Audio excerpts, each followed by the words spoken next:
and welcome to another episode of the Studio 78 podcast. I am your host, Nache from NacheSnow.com. Welcome. Okay, first, I just want to say thank you to everybody who listened to last week's episode. My download numbers were like banana pants, so that was just a really warm welcome for the first episode of season 4. I really appreciate it. Thank you, thank you, thank you. Thank you for sharing.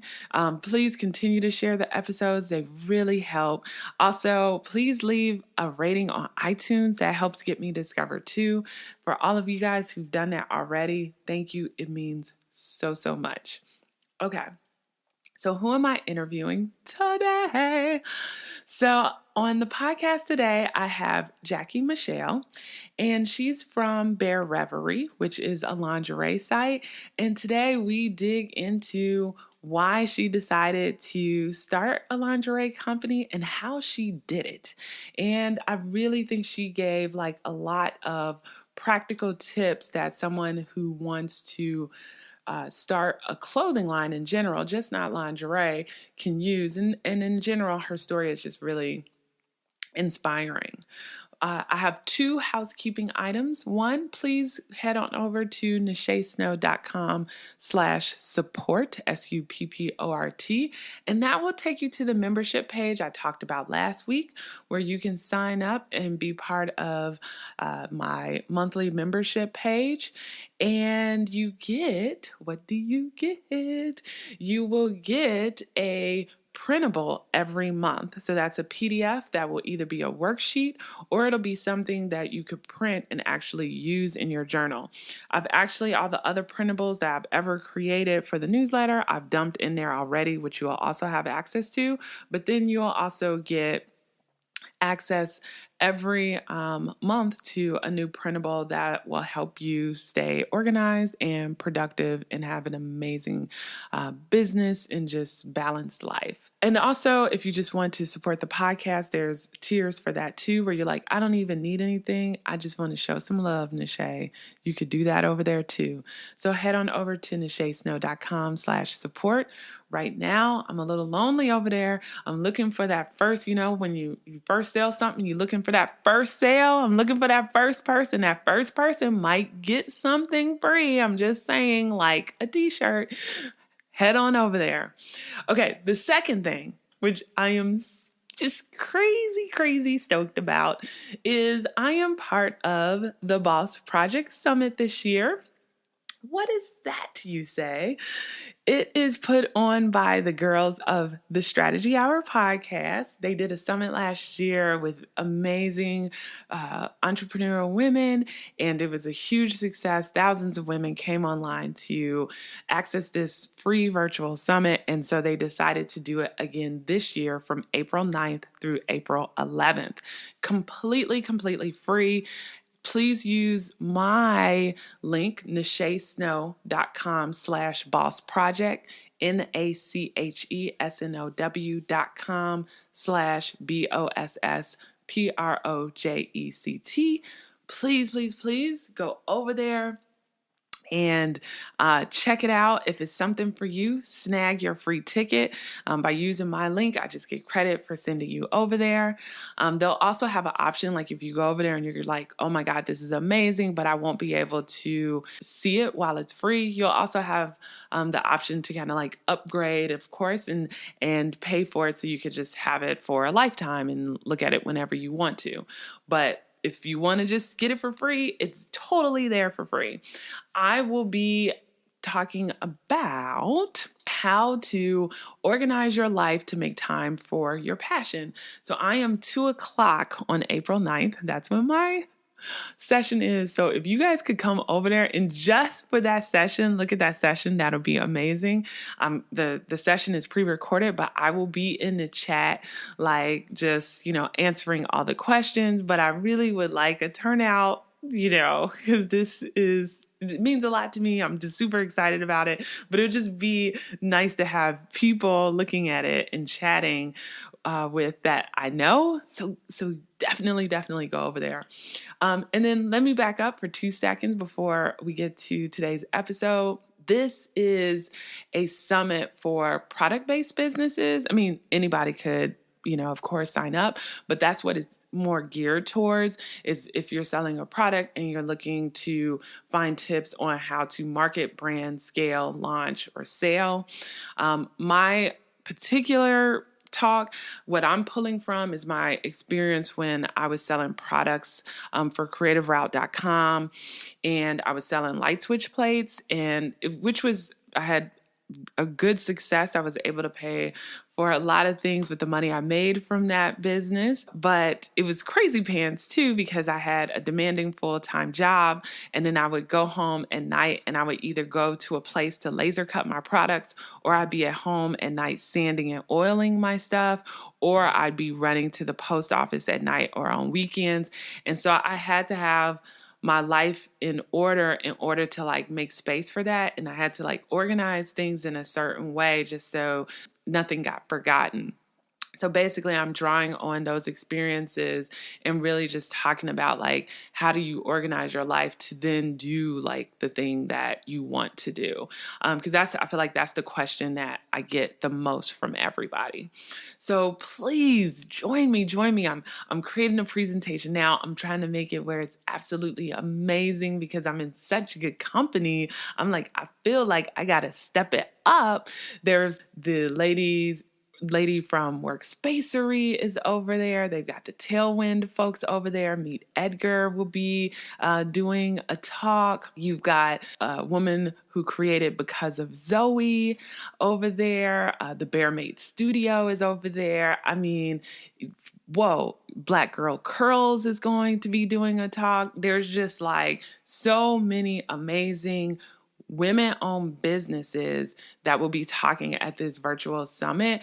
I just feel honored to be a part of it. And I just even love sharing this because, my goal is to make sure that you have the resources you need in order to accomplish your dreams. So head on over nachesnow.com/boss project and join me on April 9th. All right? Let's get back to Studio 78. I have Jackie Michel on today, and we are going to be talking about how she started this how she started this lingerie business with a full-time job. So she's in Miami right now. And so we talk about the pros and cons of Miami's fashion scene. We talk about starting a company without taking on debt, because that was really important to her. We also get into tips on creating a capsule collection. And then we talk about how she's diversifying her income through different avenues. So we really just dig into how someone can do this while balancing a career. Okay, so let's start. Let's do this. Here's Jackie. Hello, Jackie. Welcome to Studio 78. Hi. Thanks for having me on the show. Absolutely. So glad to have you on. I cannot wait until we dig into how you started Bare Reverie. I know, number one, people are going to be interested just because the pieces are so beautiful. But two, I feel like the world of manufacturing is like this black hole, and people have these ideas and they're like, I don't even know where to start, and sometimes it's so overwhelming. They're just like, Yes, 100. Yeah, that's true. But before we dig into your journey, can you just tell everyone a little bit about you before you started Bare Reverie? Well, my name is Jackie Michel. I guess professionally, before Bare Reverie, I went to school and studied fashion design. And during my time in college, I worked part-time for a modeling agency and a fashion show production company. So I got to experience a lot of what went on behind the scenes of a runway show, as well as like what models were typically used for in different industry settings.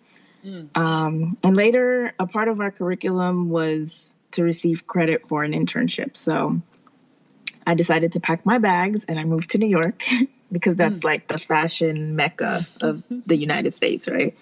So I ended up sending my design portfolio to tons of designers there, and I entered for about 4 ready-to-wear brands in New York. I got to experience Fashion Week and understanding a production calendar, getting FaceTime with buyers, like just amazing experience in that field. I wouldn't trade it. And after interning, I found a job as an assistant technical designer in Miami, which is where I'm from. And so I moved back home and I decided to grow and kind of move up in that ladder, in that career path. And so far it's been good. And I worked for amazing brands using that experience. So, yeah. And how has Miami been compared to New York? Because, of course, everybody's like, New York, that's where you go for Yeah. fashion and all of that good stuff. And so, how's Miami's, I guess, fashion scene? Well, Miami is kind of like there's an underground fashion scene, right? Okay. I thought I was going to be able to find a job in New York without any problems, but I guess at the time that I was there was so much competition. I don't know what it was, but they just were not hiring me. And the first people who reached out, I had applied in New York, California, like everywhere. And Miami was the first that called me, which was really strange. But I think that's just like how my life, kind of aligned itself. There aren't many opportunities in Miami, I would say. If someone was to go to school and wanting to move to a city just for fashion design, I wouldn't say to come to Miami. Right. But yeah, you'd be surprised. There are a lot of like smaller companies to work for here. A lot of great freelancing opportunities. But to grow, I wouldn't say Miami if you're trying to stay on that like corporate path. Okay. Yeah. So you go back to Miami for work. At what point did you say like, I think I want to start my own brand? Well, I always knew I wanted to start a business and I always wanted to work for myself. After a while, I just learned so much in the industry and I've been working in it for like a decade now. So it would almost be to a disservice. Like I would be disservicing myself if I didn't go for it. But I've designed professionally at a company before and I felt so limited. Because I was fulfilling someone else's design vision and aesthetic, but I always had my own that I knew I had to put out there. So, yeah, I think that's probably why I decided to start. Okay. I just felt, I wanted to get my ideas out there. I knew I could do it. And so once you knew like, okay, I want to start, my own company, what was that whole process like? Like, how did you determine the types of clothes and the name? Like, can you just kind of walk us through some of your first steps? I think most people, they just take the plunge and they quit their job and they just start. I'm not that person. But yeah, my husband and I were debt free. So we wanted to make sure like the business that I wanted to start was going to make money and not have us, with the lights cut off. So I did continue to work and I just viewed my paycheck as the funds to get this up and running, so to speak. Like a fake loan. Right. So the first step I would say I took was just figure out what I wanted to say and what I cared about and how that would translate in design. So at first I came out with a ready-to-wear kind of like bougie line because I thought that's what I needed to do. But it didn't work out because that's not my aesthetic. So I took some time and I sat back and figured out what my niche was. And I remembered that my collection that I was most inspired by in college was a lingerie line. And once I remembered that, it was like I saw the light. Like, as a woman, bras are one of the most annoying pieces of clothing that we wear. For sure. So I wanted to create a comfortable bra out of organic fabrics. Organic was a really big deal for me because I don't want to add waste to our environment, or which is like already crazy. Mm-hmm. As far as waste. And then literally in a week or two, I had a name. I transferred all of my LLC documents from the first line to this one. A mood board, a concept, a logo, like everything just came to me. But after I kind of set up that mood board and the concept, I knew I wanted something very comfortable, loungy, feminine, very dainty. So I don't know, very, very just pretty. A pretty Right. lingerie line that's comfortable. Like how, that's all we ask for, I feel like. After that, things just kind of took off. And just to give the folks like a time frame about what, month and year was this when you first said like, okay, the lingerie line is where I want to take this? I would say 2016. I don't remember exactly the month, but oh, no worries. Yeah, there was a lot going on. But yes, 2016 is when I was like, yes, lingerie, and everything just kind of came together. And then how long would you say did it take you from, I remember this from college, I definitely want to go take this path to, okay, I have a product to sell? Probably in 4 months. Oh, wow, that's impressive. Yes, it was quick. That's It was impressive. quick. But that's because like I think I just kind of I roll with it, I was the pattern maker. I did the samples. I sourced the fabrics, like the elastics, everything I did, and then shot it, and I just put it up, and that was it. Like it didn't have to be as crazy as I thought it needed to be. Yeah, it just kind of flowed. So, question for you. So, because there's some folks out there that want to start some type of clothing line, but they don't have the background, like they didn't necessarily go to school for it. So, Right. could you walk them through the process of just how did you figure out the fabrics and know where to go in order to get like the products sewn and, like manufactured? Like, what did that look like? Especially, well, it helps to know the process. I would say the first thing that I did was obviously sketch. I came up with some sketches, and I was inspired by the first collection was pretty much like bridal focused, I would say. So I used white and a blush pink as my color palette, and all of my trims and details are rose gold. So I started sketching, and I knew that it was because I'm my only employee, that it was going to be a short, like, capsule collection.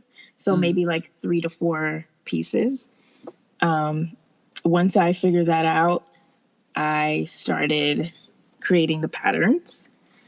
That involves fit sessions. So either fitting on myself or on my dress form. So from there, I didn't even purchase the fabric yet. At that point, you can just kind of go to your local fabric store and just get a similar fabric in texture that you can fit with, and ordered the fabrics, which was very hard to find, especially if you're trying to stay a sustainable company. And yeah, within the organic line, it's very hard to find. But I ended up finding someone online. You just have to really do some deep Googles and you will come across what you're looking for eventually. Okay. Found that. I also found a trim vendor, and I started just making it myself per order. And what's a trim vendor? Well, they sell like laces, Yeah, laces and rings and slides for the bra straps. They also sell bra straps. So all of those things are just different components that would make up the garment. Okay. Yeah. And yeah, so that's kind of where I started, and then finding a manufacturer, especially in Miami, like I mentioned, Right. was hard to find. But you will find smaller companies who can do it for you, especially if their quantities are not like super large. You know, because starting out, you're not gonna have tons of orders and units. And so how did you, because that always seems like it's very tricky to me too, right? How did you do pre-sales first, or did you just say like, okay, I'm only going to get 25 smalls, 25 mediums, 25 large? Like, how do you figure that part out? Right. So at first I think I sold like 10 of everything. Okay, yourself before even going to the manufacturer. Okay. Yes, which was a lot. I could only imagine. Yeah. But because I made the patterns myself and I know what I know the construction that I'm looking for, it was actually pretty simple for me. Okay. But if you're outsourcing the patterns and outsourcing everything, then I wouldn't suggest doing that. Okay.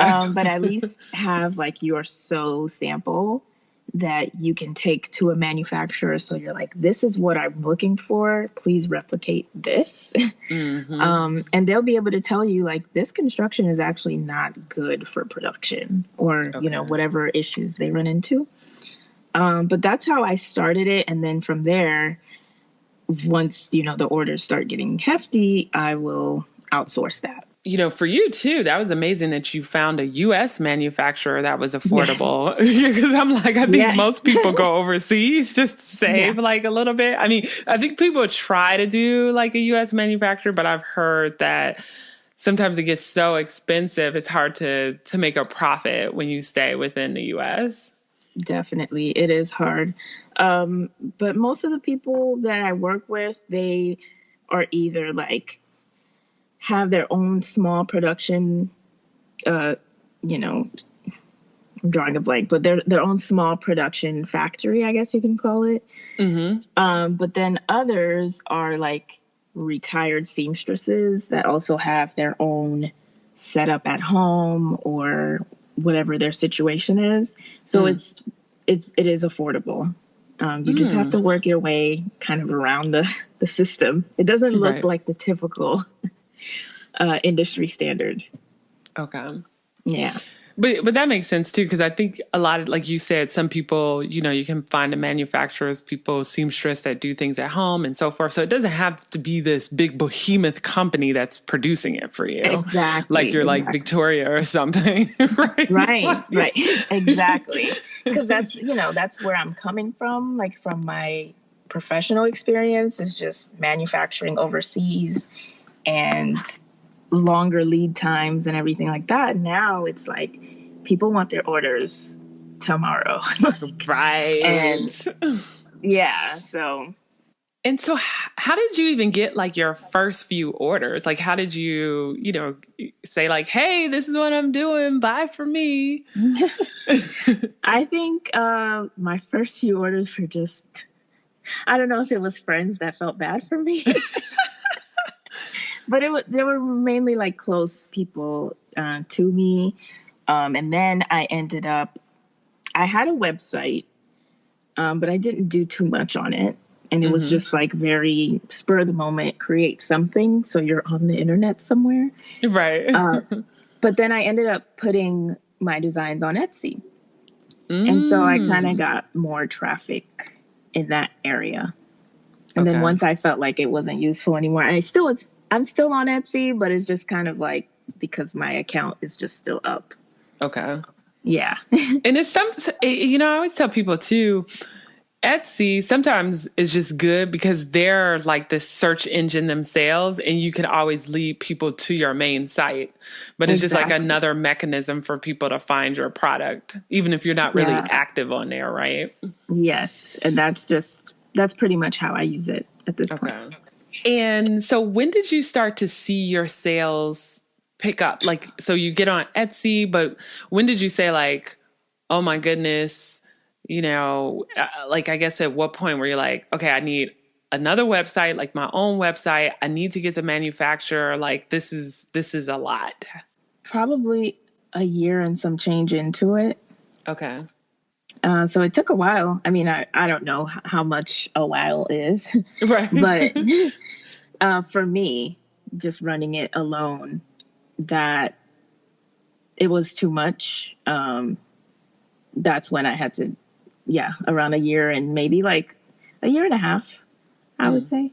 Mm-hmm. That's when I had to see, okay, how else can I do this? Or like, who else can I work with to get this out? And because I do smaller capsule collections, it's easier to manage. Okay. So, I mean, that's a little hint, maybe like a little tip for someone who wants to start off small. Yeah. And with the capsule collections, are they kind of like seasonal? Yes. So because I don't want to produce as much waste, I kind of do it based on fabric and materials that I have. Okay. So I don't want to just have piles of fabric in my studio and then come out with a bunch of other collections without using up everything else. I think that's like one of the hard things because you're competing with fast fashion brands out there. So, but that's one of the things that I would suggest is just like smaller collections. And you can pick what seasons you want to do, actually. Like I started off just doing, I think my first collection was a spring. And then I did fall. So I don't do all seasons. I try to stick to like at least one collection a year. At least one. Okay. At least one. And also, so for you, do you still do this on the side or are you now doing this full time? I'm still doing this on the side. Okay. So how are you managing that? I think my planner keeps me in check because not only do I do lingerie, but the business has now evolved. And I offer alterations, sewing classes, lingerie workshops. And I also collaborate with other designers in the area. Just because Miami is such a harder market, it's nice to collaborate with everyone that's kind of going through this. So yeah, I have to stay organized and plan my days so that it can make sense. But I'm kind of at the point now where it's like, should I back away and just kind of, step away from the full-time life and go more part-time? I think that's kind of where I'm in limbo.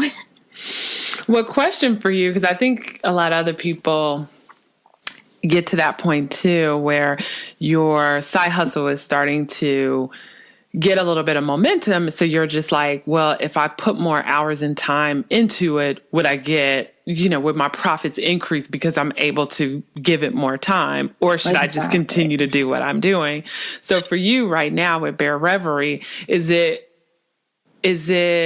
sort of where you're almost making the same, or is it just kind of like a fraction of what you're making, but if you had more time to market it and really, pound the pavement to get it out there, that it would start to like increase your sales? Yes, I think so. I think if I had more time to market it, it would be even bigger. I don't know what it is. I don't know if it's like I like the hectic life, or if it's just, yeah, I don't know. I may have to just end up taking the plunge and doing it. But right now, it's still at the point where I can manage. Yeah. It's just I don't want to. Once I get to the point where it's like bursting at the seams, then I'm gonna need to go ahead and do that. Yeah, because it seems like it's like I feel like once it matches someone's salary or like a side hustle matches or exceeds one's salary, Right. then it's usually like, okay. Okay, let's go. Yeah. Exactly. But I feel like when it's under, it's kind of like, maybe I should just continue to do this, you know? And it's probably because I've been doing it for, like I said, a decade in the industry. To match my salary would be like, would it take another decade? Or, right. You know, like just because I've grown so much during this time. So I think it might take a little while longer. But yeah, I just have to continue to market and put more things out. Yeah.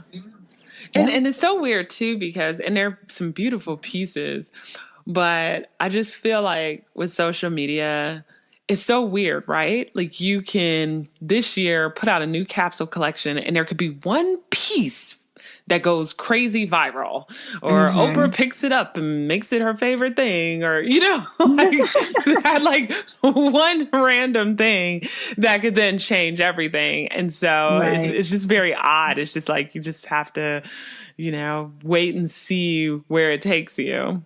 Right. And I, you know, went into it mentioning bras, but what's selling the most are robes. And I'm like, okay. That's different. Oh. Or like the Michel robe that you have on there now that I see, because I'm on your website now. It has like kind of like the lace shoulder. So yes. Interesting. It's cute. But yeah, you would think like the bras and panties would sell the most. Right. That's what I would think. But that's not the case. I don't know if it's just because like the wedding industry, I feel, is becoming really big on social media. It is. Yeah, so that you see pictures with the bridesmaids and all of their robes. That could be it. Yeah, that is and true. And the bride wants her own custom robe. That could be it. So that's kind of what's selling the most. No, I can see that, because on all of those pictures too, right? They're always in some beautiful lace robe. And if you just go to, you know, the box stores out here, JCPenney, Macy's, wherever, you know, area you're in, they're not going to sell pretty robes like that. You're going to get that fluffy. Right. You know, that is not Instagrammable. It's not Pinterest worthy. Right. The grandma robe. Right. Yes. So are you thinking for like your next collection that you might do a couple of robes? Yeah, I may offer, you know, just a collection where it's different robes or the same robe in different prints. It gets a little tricky when you involve prints, but just like a specialty collection, I guess. If that's what people are leaning more towards, I can offer that. So that could be a thing in the future. And then also, before we wrap up here, do you do any trade shows or anything like that? Like wedding trade shows, or I don't even know if there are lingerie trade shows, but do you do any of those type of activities? There are. And surprisingly, Miami is a big market for that. Really? Yeah, for swim and lingerie trade shows. Oh, yeah. Happens every year. Okay. And we have Swim Week here on South Beach where people display their collection. So that's like our fashion week. But I haven't done any trade shows. I am starting this year to do more like markets, just to see how people respond to it. Okay. And I think depending on how that goes, I may start trade shows. Interesting. Yeah, because that can be a game changer also. Because that's a whole nother world. Right. Yeah, you got to go with your little forms. And that's like getting into to wholesale, Exactly. it's just a different ball game. Yeah. Exactly. So I want to stick to what I know first and continue to learn about that because I'm coming from a tech background and design background. So now I have to learn more of like the retail and sales portion of it. So. And any lessons learned like that you could pass on? I would say I mentioned before, roll with it. Just start and roll with it. Like, even though I came out with a collection, I had all my ideas, documents together, everything. I put out the collection, but I didn't have hang tags, didn't have bags or packaging, like all of that stuff. I just, as I went along, I just got it together. So even as the business continues to evolve, and offering different things, I roll with it. And then even I love too that you got, well, it looks like, or you might be just really good at photography too, but a professional photographer to take all your photos. Oh yes. That's a big thing. Yeah. Invest in the thing that's worth it. Photography can make or break a sale. And how the model is posing and how it, the design is styled. The funny thing is my first photo shoot, I actually wasn't there. Oh, really? Yeah. So in New York, I worked with a photographer and we ended up both moving. So I moved back home to Miami and she moved to California.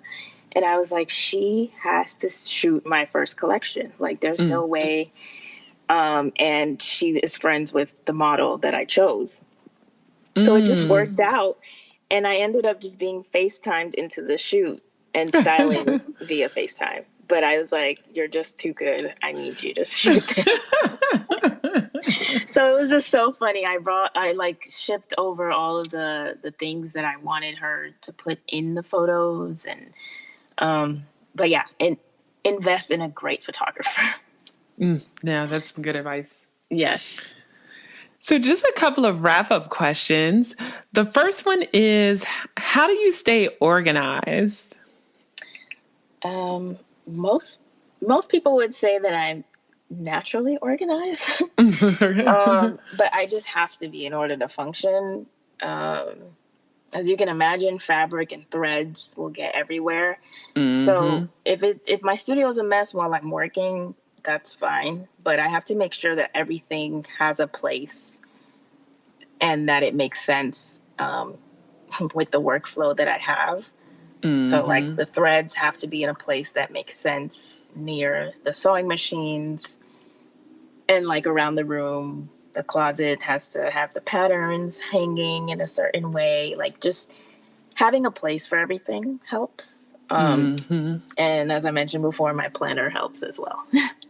Now for you, I'm like a big time, well, I'm a bullet journaler. So for you, do you have a specific type of planner that you use, or do you do the bullet journal thing too? Just curious.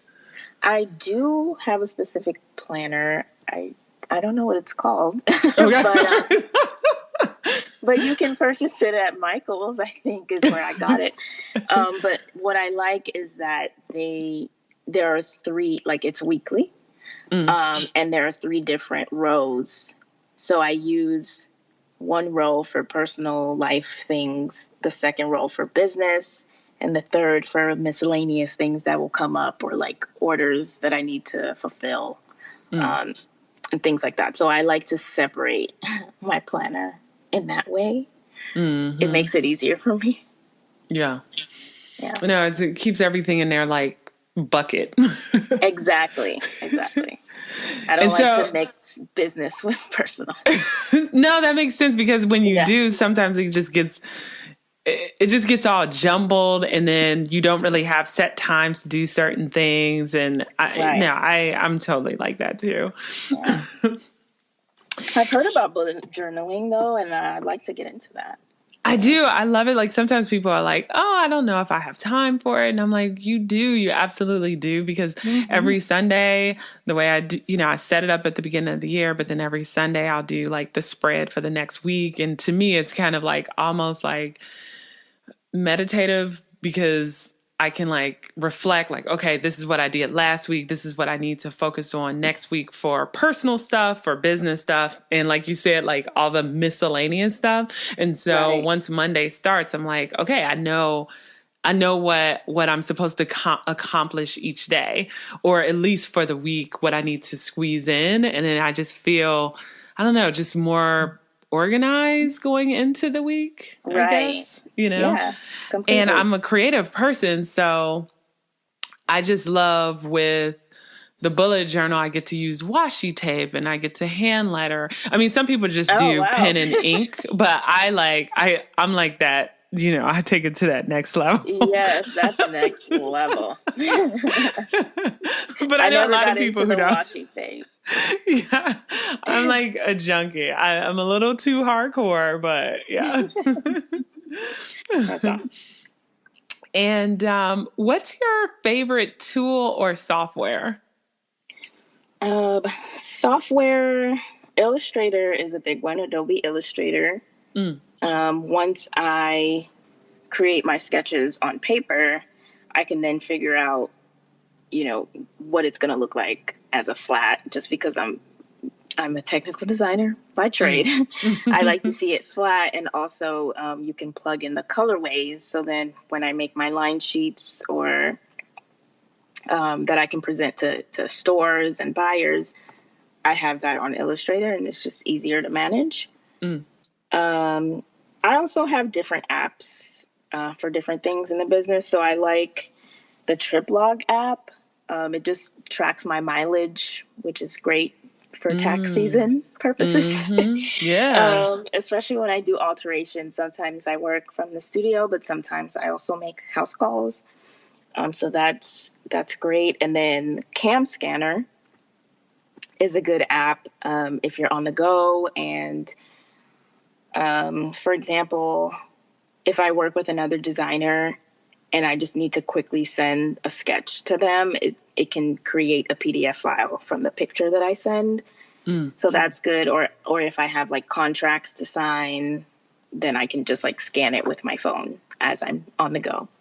But I think those are the three big ones.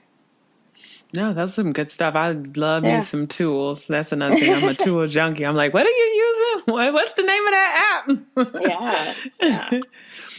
And one quick question, with the last question you mentioned is, but before I just ask you where the listeners can find you. So you mentioned shipping. So do you still, ship out all orders yourself, or do you have like, I forgot what it's called, but a supplier or whatever that does it for you? No, I ship them myself. Oh, wow. Okay. Yeah. Yes. I don't know if it's just me, and that goes back to our conversation about just like taking the leap and just doing it. But I just like to have my hands in everything. No, I get it. I feel like it just gives that extra touch to the order. I don't know. I like to write like little notes and things. So eventually it'll probably just be like my handwritten note printed out, like most companies do. But I just like to get my hand in and, put a little creative spin on it myself. No, I think that makes a huge difference. For a while, I sold like laser cut goods until the maker space in my area closed up. And I swear on Etsy, sometimes I felt like I got more comments on, because I would do hand lettering on each package and then like notes and stuff. And I was like, I would get more like kudos on that than the product itself. I mean, they like the product, but people just love getting like packages that felt like they were made just for them. Just for them, yeah. It's special. You feel special. Yeah. So that's like another key, listeners. Like if you're selling something, don't be sending people no beat up boxes. No. Presentation is key. And I try to, it's so funny. I try to beat people up about this because I'm a designer by trade. And so I'm like, you know, your website needs to be great. You need professional photos, your packaging. And a lot of people don't realize, like, you can lose business if you're sending out things that look rough. Like, I remember going to this show and this girl was selling all natural products, but I was like, this, like, the way it's presented, it doesn't feel like I want to put this on my body. Like, this stuff doesn't look clean, you know? It was like the bottles looked like they had like maybe like fingerprints or something on it. You know, it just didn't, the presentation, I was just like, nah, I can't even do this. Yeah. Especially when it comes to something like that. Like, even like with lingerie, I feel like it's, you know, it's the closest piece of like clothing that we wear to our bodies. Yeah. So like what you mentioned, you want it to look nice so that you can feel comfortable in saying, wow, I made a good purchase that is actually good for me. You know? Right. But if it looks beat up, you're like, I don't want to wear this at all. Wait a minute.